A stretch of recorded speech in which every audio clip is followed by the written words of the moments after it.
I used to go Buju in my school uniform. My first record was put out by Gargamel Music. The first time I saw my name on a vinyl record, it was produced by Gargamel Music, a song named Revamp. And it was on the A side, not no B side business, you know? So yeah, I mean.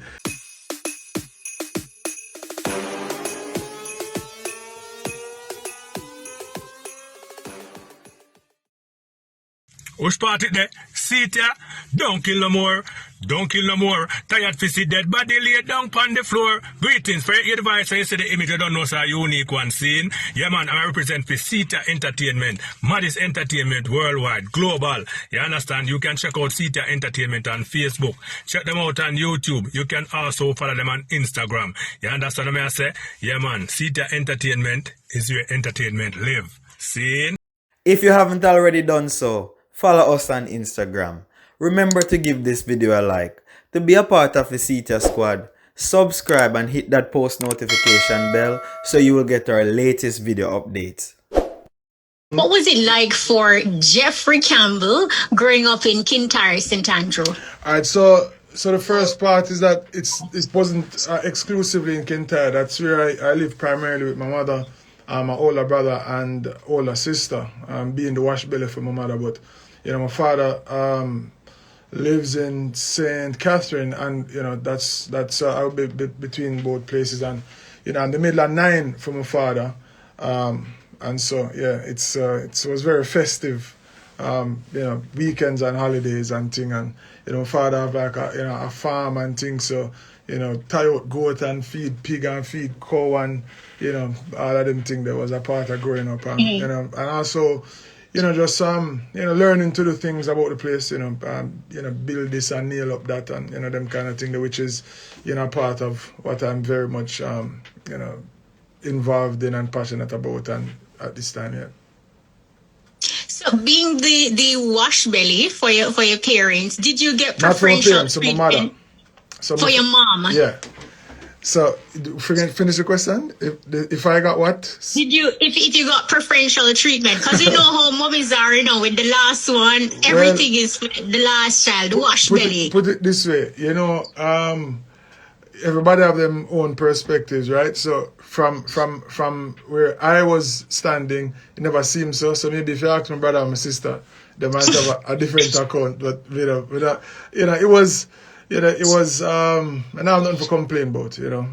Give thanks that I had the time that I did with my mother. Of course, she died when I was 23. And so, you know, up until that point, you know, I can only, you know, just give thanks that I got the mother that I got. And then up to this point, you know, thankful for the father that I have, and the kind of relationship that I have with him. And also, you know, just the kind of things that he made sure to at least try to impart on not just me, but us. And you know, our parents are usually like our first role models. Can you share with us like a lesson you have learned, you know, from both parents that still resonates with you as an adult today? Countless. So for example, I never see my father smoke anything, you know, ever. Nor my mother, for that matter. So, but you know, just talking from the male aspect of things, and so I've never smoked anything. So that's very much a big part of, you know, just the fact that my father wasn't that example in terms of, you know, and then of course a part of that is choice as well. You know, I've just chosen to not do that, but I think that's a very a significant part of that. And then from my mother's side, it's just, you know, her trust in God, and just her being a true good person, you know, just the kind of person that is beloved in the community. You know, everybody call her Auntie Nelly. You know, just always a Christian lady with very Christian beliefs, and how she went about things. You know, just, you know, so the kind of, you know, humility and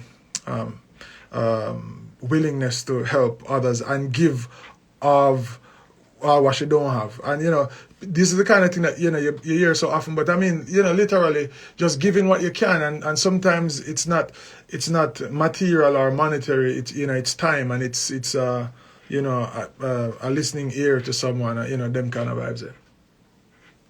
Jeffrey Camblin High School. What type of schoolers were you? The type who obey or you out on bad?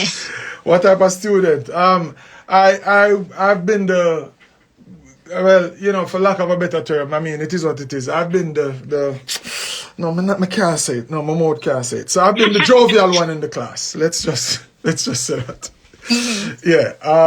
And, you know, get trouble and, you know, crack joke and beat the desk and DJ and, yeah. But at the same time, I was a more than fair student, you know. So, you know, that balance out that. My teacher, them would testify to that, I hope. Yeah.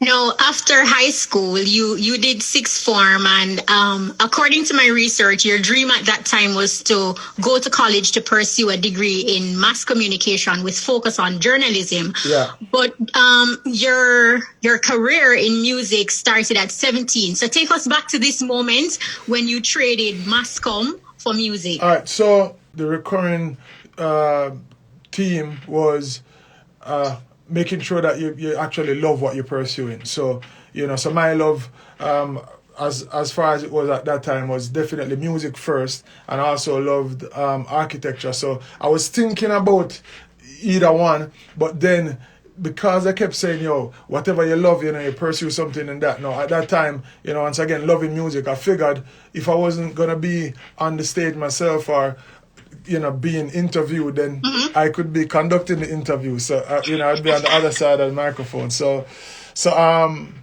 yeah, so that was the thinking in wanting to pursue mass communication. It was because of my love of music. But interestingly, even though I'm a DJ from, as far as I can remember, like from 3.5, 4 years old, and even though I win DJ competition, you know, against all, you know, guys, you know, much bigger than me, all big man too. Another time I win a DJ contest and the brother Vex, I want to fight me, and the other man, them affair, you know, cause me a juvenile and, you know, anyway.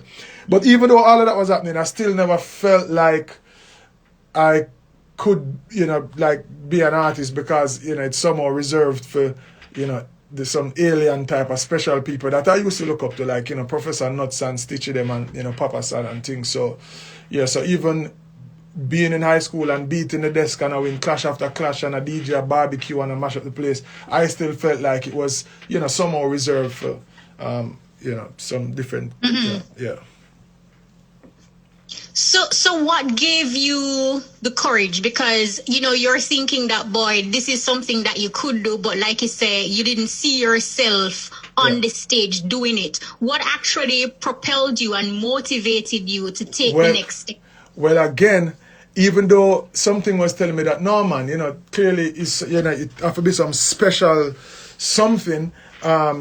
I always saw myself doing it though. That's the next thing. So there was, I always saw myself performing, you know, for, you know, a sea of people in front of me, like it, even without wanting it. So it wasn't even, I wasn't dreaming of it to do it. It was more just seeing it. Like, it's strange. You understand? Like, I don't even know. I don't know.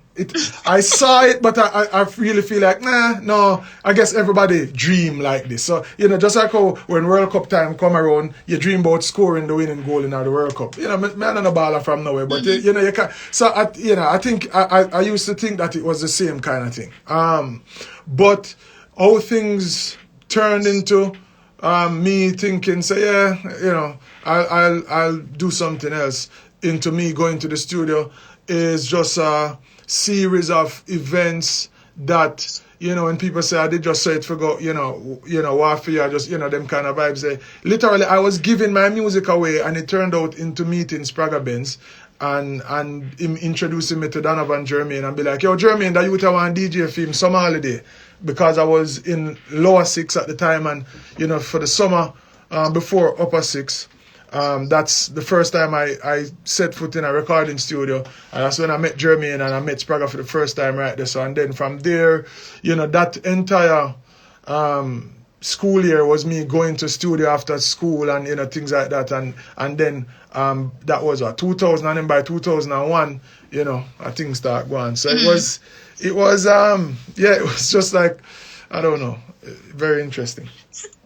So what would you say your conversation with Spragga Benz, he actually helped you to realize that you are ready for the next step on your musical journey? All right, so a couple things happened with that, me meeting Spragga. So what happened was, so when I went to sixth form, my brother Briggy, who is Spragga nephew, we were in fifth form at the same time, and me and him would have been clashing back and forth, Friday evening time, and we used to hang out together, really party together and thing. And what Briggy used to do, Briggy would have come at school more time and DJ the unreleased Spragga them, boss made wicked. Me I said, no, where the man find that, and then no. So it go from so pretty much I had to be competing with Spragga level material at the time, because when the man dropped that on your Friday, you better have something next Friday, you know what I mean? So anyhow, when we finish when we finish fifth form together now, Briggy go on to pursuing music, and so me used to still a build my tune and I be like, yo, Briggy, you're that one here. And I say, yo, that wicked. And I say, yeah man, you can take it, cause you don't know me as schoolers, and he pursue him thing. So one of the song them that I gave to Briggy, Spragga ended up like hearing the song, Briggy performing the song, and then he was at like Seetyah and Clevie and the Street Cheaper with him forward. I'm like, yo, Briggy, that tune, what me did, what I mean? Anyway, Spragga ended up do the song. And one of my brethren now, Nikolai Jarisim, R.I.P. Johnny come on there and say, yo, me the asylum, I hear the tune, brother. So in meeting Spragga, what it proved to me is that the material that I'm making up wasn't just good enough for me. I'm a school friend then, but I remember Colin Hines was playing one Saturday, and he was like, yo, this new one from Spragga Benz, so it's such a prolific writer and blah blah blah. And I'm like, yo, what? So that kind of confirmed that, all right, the material that I'm putting together is at least good enough for Spragga to want to do it. And by the way, Spragga one of the artists them too, and also for like radio personalities playing it and be feeling like it's impressive stuff. Up until that point, it was kind of like maybe I'm just another classroom DJ, or maybe I'm just another community DJ, and everybody tell us, boy, that tough, boy, if you cut a record, the amount of time me hear that, you know what I mean? So, and not just for me, but for other man too, you know what I mean? So this Spragga interaction really made me recognize that it was, at least there was something there that was good enough for that level. No, Spragga, you said Spragga introduced you to Donovan Germain and ultimately Penthouse Records. Yeah. Still being young and fresh in the game, and Penthouse was the home of the Buju Banton, Wayne Wonder. Describe for us what was that like for you, and how did you build up your confidence over time, just being among persons who are doing it? All right, so one of the things that I also realized really quickly was that all of the people who I looked up to or look up to still, and just had in such great esteem, immediately recognized that I had something and were very vocal about it. So for example, meeting Buju, I used to go Buju in my school uniform. First record was put out by Gargamel Music. The first time I saw my name on a vinyl record, it was produced by Gargamel Music, a song named Revamp, and it was on the A side, not no B side business, So I mean, as a juvenile and thing, so that, so things like that. And all right, so my artists, them like real artists, them during, growing up time from early on, chronological order as best as I can. Seetyah and Papa San, Professor Nuts, Shabba, then Buju, then Bounty and Spragga in the latter half. And then by the time I get to high school, I start to appreciate the music, or the art form rather, more as like martial arts, where, remember some old martial arts movie where you have different styles of kung fu or karate, and the more styles, the better it is, right? So like, modern also art, you have the Bunty style and the ninja style, and you have like that line, and then you have, and Shabba would have been from that same vibe there, but then you have the Caperton, and then you have the Baby Wayne, and then Cabra over this, and then, you know what I mean? So I started to, and of course being here, all the greats, I start to appreciate how different people have different styles, and you can, learn from all of them. So it grew beyond just, admiring a few artists to, just the art form itself, and understanding that you can learn from every man, even Mango ranks on the little amateur part of the concert. You know, I try reach out to show them early for just see everybody and try learn everything, and you know, just being a student of the music kind of thing. Now, as a youngster and getting that taste of the industry and seeing persons that you idolize and being in the same space with them, what actually kept Assassin at the time grounded? All right, you know, so one of the most powerful experiences of my life was meeting Spragga Benz for the first time. It would be the most famous person I go meet. I did up on a bus one time at Half Tree and see Banton under the, like them used to wash cars in the Half Tree bus park. And I dip on the bus for got Papi in, you know. Like I dip on the bus from 6 Mile. And when I see a bounty killer that stand up there, so I come off of the bus and just stand up one side and just look on the man. Anyway, so but me never meet him. I just stay there and I say, right, I bounty that, you know. Anyway, the first time actually I got meet Spragga now, this is the most famous person I got meet. And I remember just to see him stand up one side and just observe everything about him. And him have on a jean shorts the time and a marina. And him sit down upon like one of the console in a penthouse. And I look on the man foot and say a big vein in him foot round and so. And I say, he's a man. He's just a man. Remember me I tell you say earlier on, I used to think say some special beings have to do this thing. In that moment, as simple as I take it, I just acknowledge the fact, say, listen, he's a man like every other man. And to this day, it's, you know, people are people. You know, I just say it goes. So in meeting everybody and in, you know, becoming an artist myself and people meeting me and be like, so a thing I get all the time is people say, so, me nah lie, or you just humble so, or you just like them expect you to like walk by your hands or something. Yeah, it's just a man, like, you know what I mean, like, you know. So that was like I said, one of the single most important acknowledgements that I made in that first meeting. That listen, so the big vein pan the man foot there is a man like everybody else. Now, ultimately, you, before your Diamond Studio, which is now, you started or co-founded Boardhouse Records with your brother. Can you remember what actually propelled you to create your own so early on in the game? So it's kind of like when you look at, you know, the landscape and see the people that you also admire and see the steps that they have taken, it's kind of like almost automatic. You know, it was another one of the things that if you mean yourself any good and if you have no ambition as a human being and as an artist, then, you know, you want to have your own label. And, you know, just, so outside of that also, you want to be able to, in a creative space, do exactly what you want to do. You know, whenever you record for a producer, it's kind of like, you know, it's a shared vision of, you know, what you want and what the producer wants. But if you're, you know, producing your own, then it becomes, you know, what you want to put forward. But at the same time, I always was very keen to not feel like, oh, I'm going to start my label and record only for my label and, you know, like pretty much lean on my own understanding. It was always to just have that outlet, but, you know, still, you know, record for other producers and, you know, keep it going like that. Now, you could have taken a different path because as Assassin, lyrically, you're wicked, you're bad. Everybody know that. And there are times when, you know, you could have gotten entangled in clashes. Entangled? And, you know, the last time your entanglement in an interview was a different story. You know. Right? Find a different word there. Embroiled, maybe.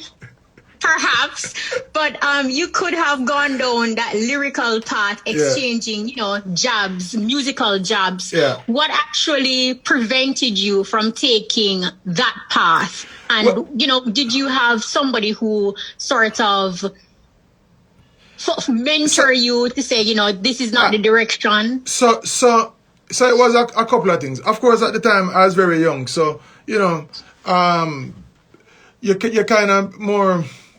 well, you know, let me speak for myself. At the time, I was young and still trying to figure things out. But, you know, the more I leaned into what I wanted for myself, I realized that, I never wanted that. And it never made sense to me to divide an audience. So, when I look at, once again, the people who I admired, and certainly what made the most sense was, like, for example, Buju. Buju never had a rival, so to speak. And at the same time, Banton, I'm a DJ throughout high school, but then there was the Bounty Beanie division. And so, like, it was, so I know that, when you have this versus that, it splits the audience. You have some people who are going to decide to, just because them represent the other person, them ain't nothing with you. So to me, it never made sense to want to pursue anything like that, because it going to divide and so I never wanted it for myself, and that was a cornerstone of why I veered away from it. But of course, being with Pentos at the time, Jermaine also was like, yo, you don't need that, and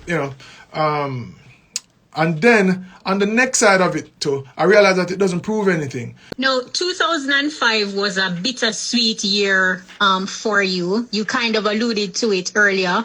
You released your debut album, Infiltration. You became this period of sadness and joy impact your life. Man, well, so I had to grow up really quickly. Of course, especially turning a father that same year, and just dealing with the loss of, not just a loved one, but your mother, that a very central part of your whole existence.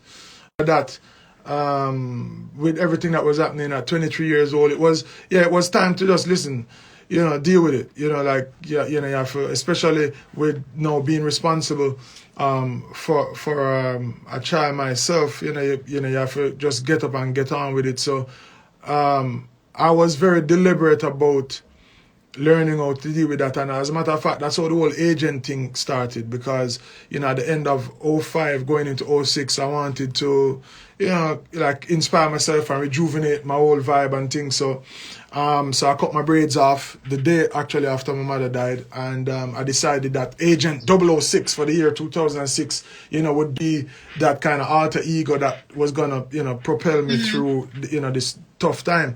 And one of the things that I also figured would be useful was just to immerse myself in the work to distract me from what I was going through personally, and so that's how I approached it. As you mentioned, 2006, which started the whole agent for you, but not only did you do a name change, you actually rebranded and changed your entire musical posture. I mean, why such a drastic change? I know what you mentioned earlier, but it was kind of like a different path. Well, so I'm not sure that I rebranded, so to speak, apart from the name part, because my material has always so the younger days it was more frivolous for real, but it wasn't all frivolous. So so for example, a lot of the catalog from that time, songs like That Thing, That and them thing there, still social commentary. It's just that I was growing up, and I embraced that, and I really more than anything, even before I started, one of the deals that I made with myself, I really look in the mirror one day at, I don't know, maybe I was still 17 at the time, and say, okay, I'm going to pursue this thing. Couple of things. I'm not going to pursue it blindly and without reason for 5, 6, 7 years, just plowing away if it not work out. Because I've seen that happen, with a lot of people, and I decided that, listen, in 2 years, if you can't see marked progress, it's time for go find something else and do. So I had that conversation. And then another part of the conversation was, no matter what happens with this thing, I must always recognize myself in the mirror like I am now. I was looking in the mirror literally saying, listen, no matter what go on, you're supposed to still look like yourself. So still no piercings, no tattoos, none of that for me, because that's just kind of like the conversation that I had with myself. So a next part of that was to always be real with myself. And so my material should always really represent my values and, my core beliefs and things. So, if I'm getting older and I don't feel like I don't think the same way I was thinking when I was 17, then I'm not going to say the same things regardless. And so So that is, so, you know, and then, you know, I have kids now, and then the kids them start get big, and then I start thinking about my grandchildren, and what am I going to think about my music? You know, when them Google grandpa, and say, what the rotted grandpa did I go with? And then I say, my kids them I do it now. Well, like Joshua, we just find a tune, Daddy, I didn't know this one, and he that thing that, and you know, he might jive with it, and you know, whatever else. So yeah, it was kind of like those things that started to just, you know, have an impact on how I chose to go about my music, and then even the value of it. So even like I find that the fulfillment for me was coming from the songs that people come up to me and tell me that, boy, you know, I really love this song because, you know, it made me feel better, or, you know, it inspired me, or, you know, when I'm having a bad day, I play this song or whatever. Then I start to realize that is really where I was getting the most fulfillment, you know. And so then if it, you know, if it make me feel good and it make people feel good, then let's do more of that, you know. Have you ever had a time on your journey that you have said to yourself, Agent Sasco, this not working out? Have you ever had that moment? Of course. Listen, so there was a point where I was having quote unquote, you know, relative success. A thing I go on, you know, shows up, you know, I fly out every, you know, other weekend, or if not every weekend, you know, city after city, you know, yeah, everything nice. And what used to happen to me, I used to get back to the hotel room, and, you know, there's a time when you're back in the hotel room, you're still riding off adrenaline from the show, and you can't really fall asleep just yet. And so, you know, them, you know, hour or two before you fall asleep, I started to realize how kind of lonely it was. And then it started to turn into a bit of frustration, because I used to feel guilty for not feeling more appreciative of what was going on. Because, eventually I get to figure out that it is because the real fulfillment was there, because I wasn't doing it exactly how I wanted to do it, you know, with the you know, the saying exactly what I wanted to say, and you know, representing things exactly how I wanted to. So that's where the discomfort was coming from. And then, yeah, like working through that and trying to reconcile how I'm feeling with how people want me to do, and what you talk about, we need it for this and we need it for that, and you know, especially, you know, at the time it was just hard to figure that out. And, you know, at times it felt like, maybe I'm for, not for you. Yeah, maybe I'm for do something else, or, you know, whatever.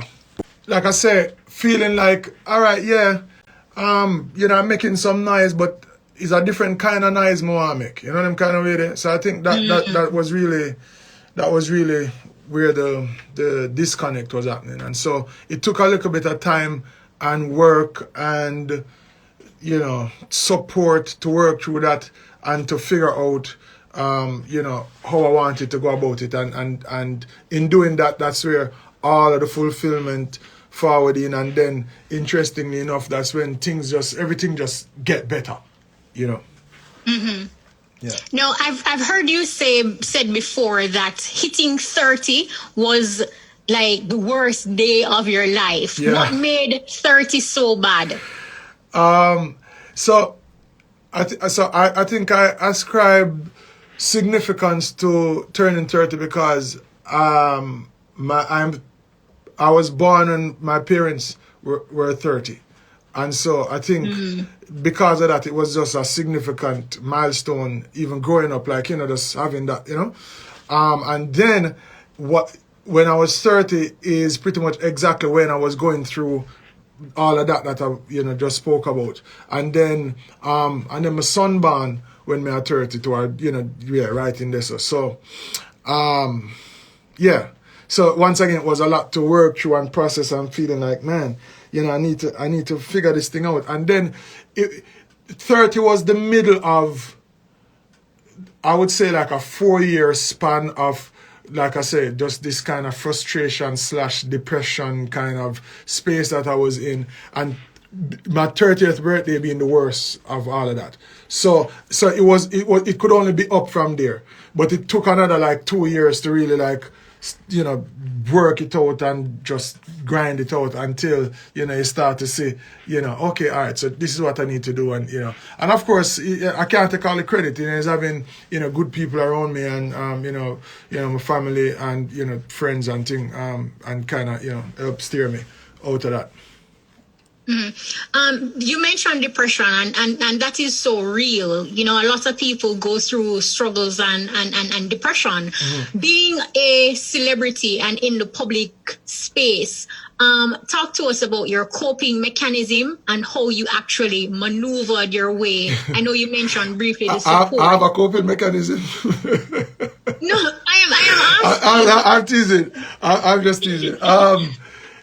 So, I mean, I guess it's several things. One of the things is, not taking everything on. That's number one. And, trying to identify, what's truly important. And when you identify what's important to you, it's easy to, lose focus of the other, the other things, and things just don't mean the same thing anymore. So like, maybe 10 years ago, the exact scenario would play out and you would feel totally differently about it because, you just have a different perspective. So, a lot of it is just growing up and challenging myself to, to see things differently, managing my perspective, and challenging that every day. And one of my, so if you follow me on Instagram or anywhere, if you notice, most if not all my posts will have hashtag give thanks, because giving thanks, the attitude of gratitude is definitely a cornerstone of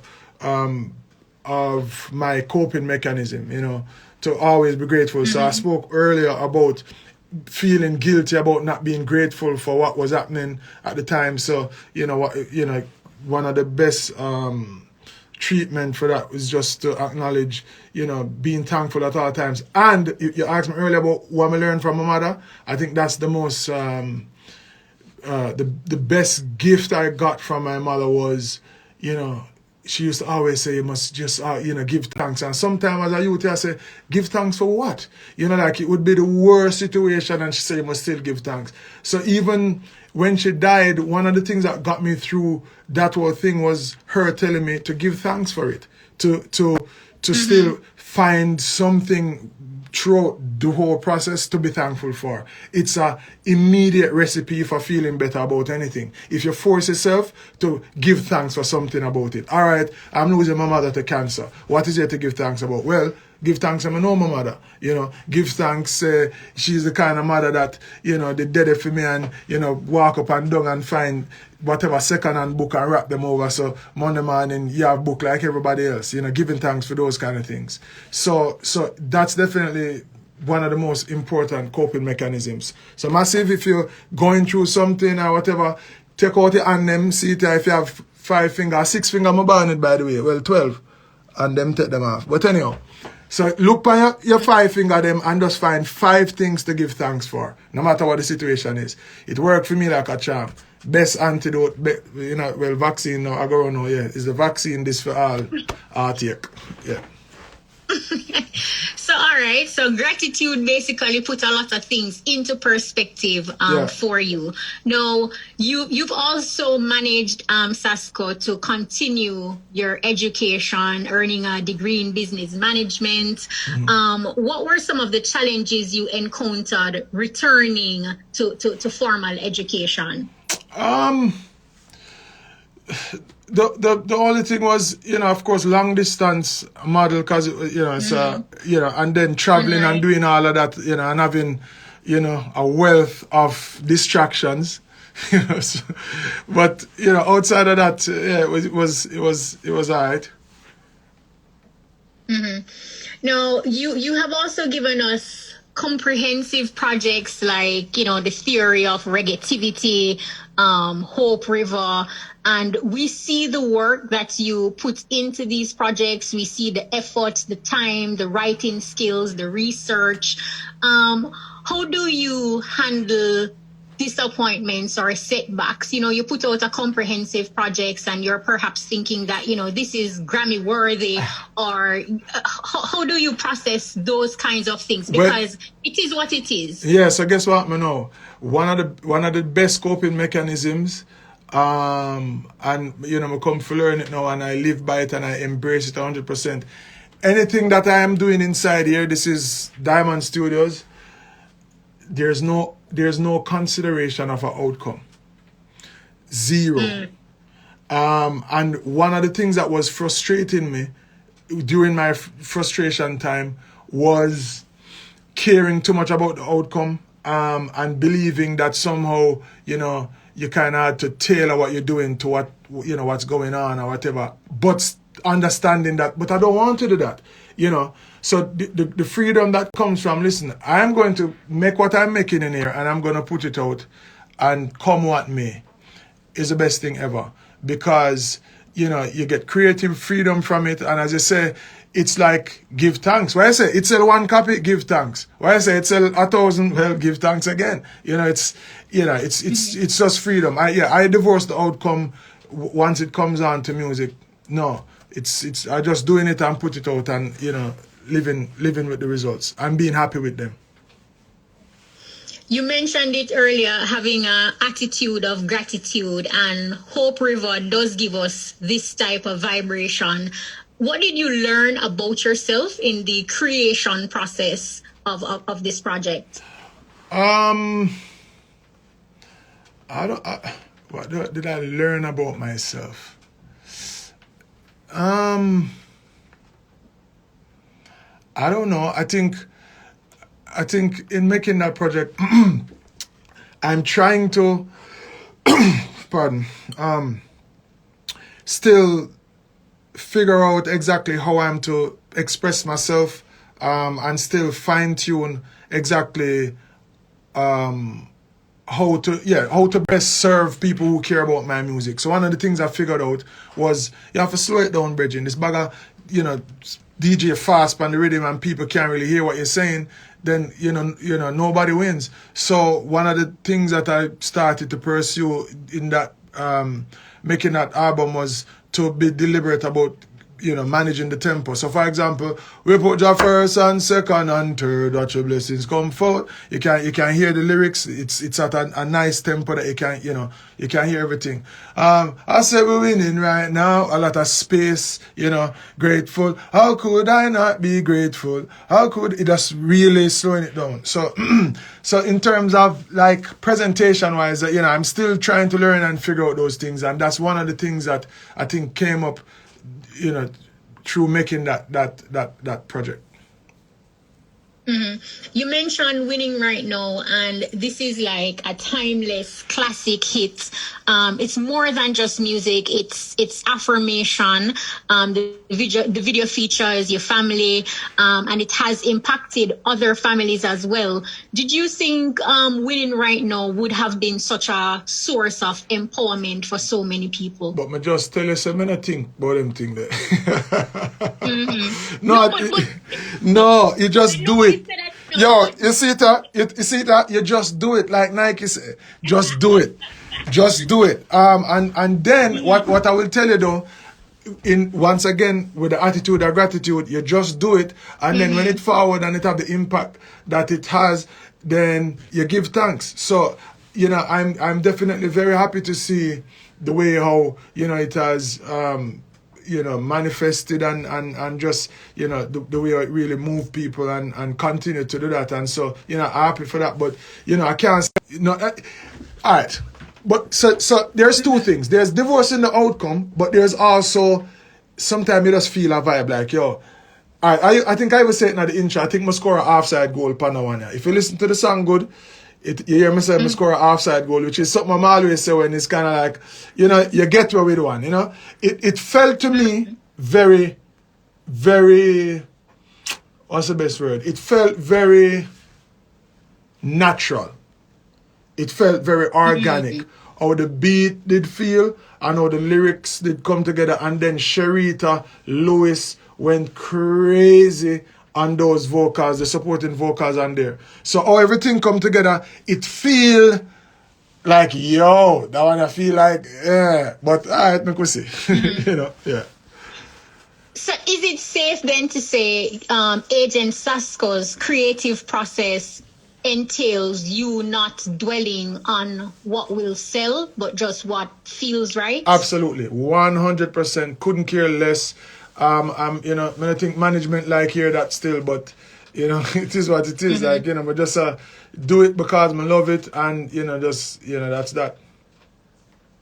So what are your views then as it relates to the business side of the music? Do you consider that any at all? Because a lot of persons, even though you're doing music because you love it and you're passionate about it, you really cannot divorce the business aspect of it, because That's why you have management. That's why you have people who, you know, for them job for about that. I personally, you know, I don't love. For example, you see, if you want to get me, just ruin my day, just start telling me about algorithms and demographics and, you know, I kind of, and which part I must mark, you know, like all them, like, nah, I don't want to do that. I just want to make music I want to make, and you know, yeah. So yeah, but of course, you know, don't get me wrong.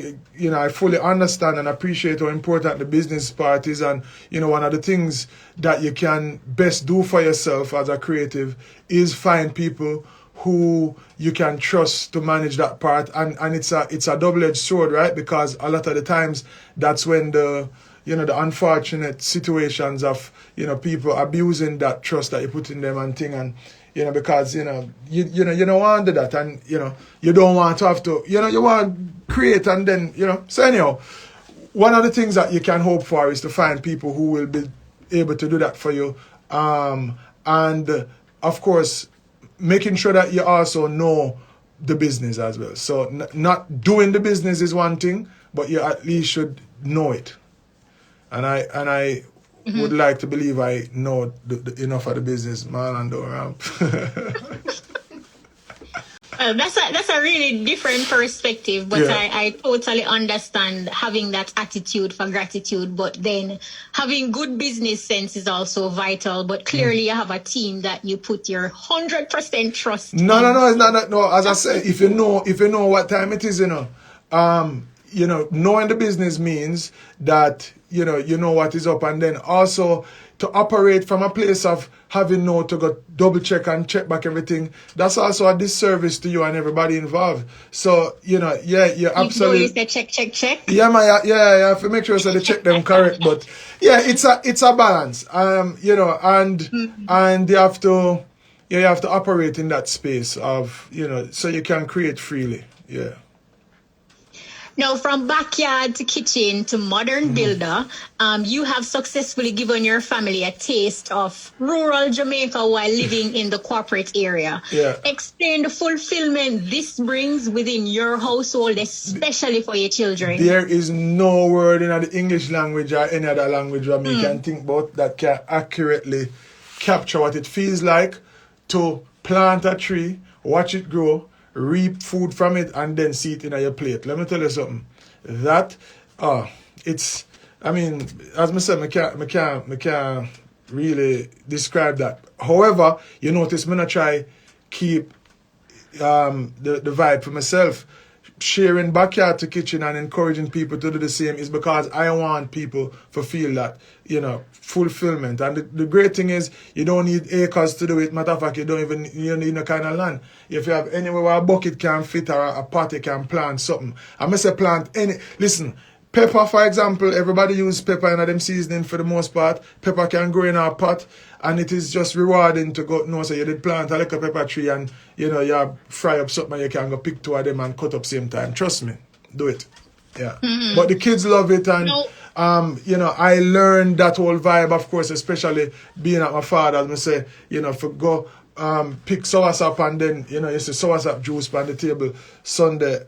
With the Sunday dinner, it's just a different kind of vibe. I go pick some jelly, and you know, the thing is, we have to remember, say, the other 14 or the other 13 parishes outside of, you know, what I go on right now. So know exactly what I go on. I just, we in the corporate, yeah, they really understand that. The man in my Portland, I said, what the big excitement to my talk about? You know, the St. Mary man, I said, what do you mean? Everybody don't have banana tree, you know? Yeah.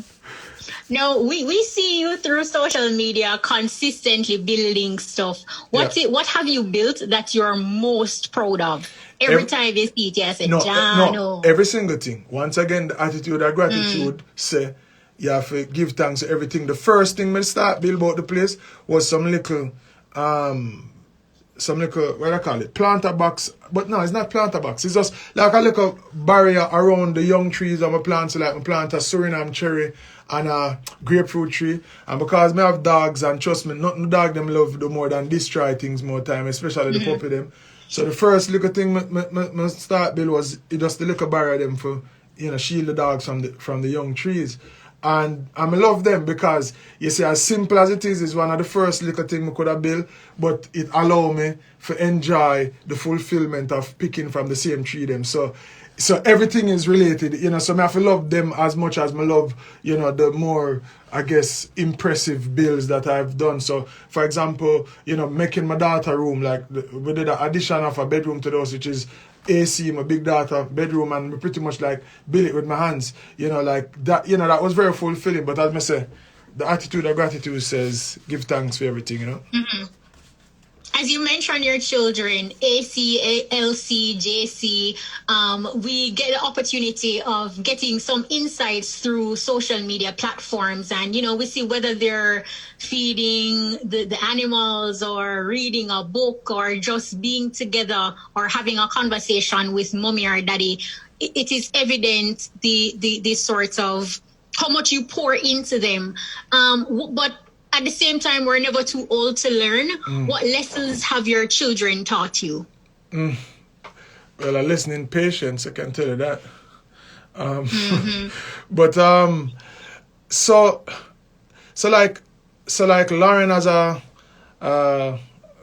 sort of fearless expectation of the world, and I remember being kind of like that, but not nearly, you know, as her. Yeah. And so one of the things that I'm trying to learn is to learn to get back to that, to just have, you know, like she expect things. She like, you know, like, what do you mean it can't be done? You know, she just has, yeah, you know, so there's that. And then Joshua Esquire, like the way that young man, like, you know, form him sentences and him, you know, express him ideas. I definitely can learn from him in that regard. Yeah, so yeah, if Joshua did that interview, yeah, you have to run in at your Oxford couple times when him bowl some of them some four syllable after you. Absolutely amazing. Yeah, man. Joshua Esquire, I'm calling him bad. And then Ali now, Ali's just very, she's like Silent River. She's, you know, very intelligent, very graceful. I call her AC the Graceful. Yeah, I can definitely learn to carry some of that grace. You know, I see I learn me get upset about something. Yeah, so I'll learn a little bit of that grace from AC. Would you say you're miserable? Miserable, bad people. Let me tell you something. My miserable, listen, me's a old man on the sit down right as a no, and I know, listen, I know my soul feels at least 30 years older. I know, alright. Even so, for example, like me go buy a pickup truck, and like when I describe to the man them how I want it set up, you're the sales rep. Oh, you mean like the big man spec? The man I say all the old man set up them vehicle them way there. So, you know, I just, yeah, so me have an old soul, and boy, let me tell you, all I'm miserable, but I learn to live with it. Them call me Oscar the Grouch. The other one, Raddy, give me the name there. And the other day, Rat Beaches and Lauren, she go to the gift shop and get me a little Oscar the Grouch stuff thing. So it up on my bedside table now, yeah. Check, come on, respect, Agent Sasco. Bless you.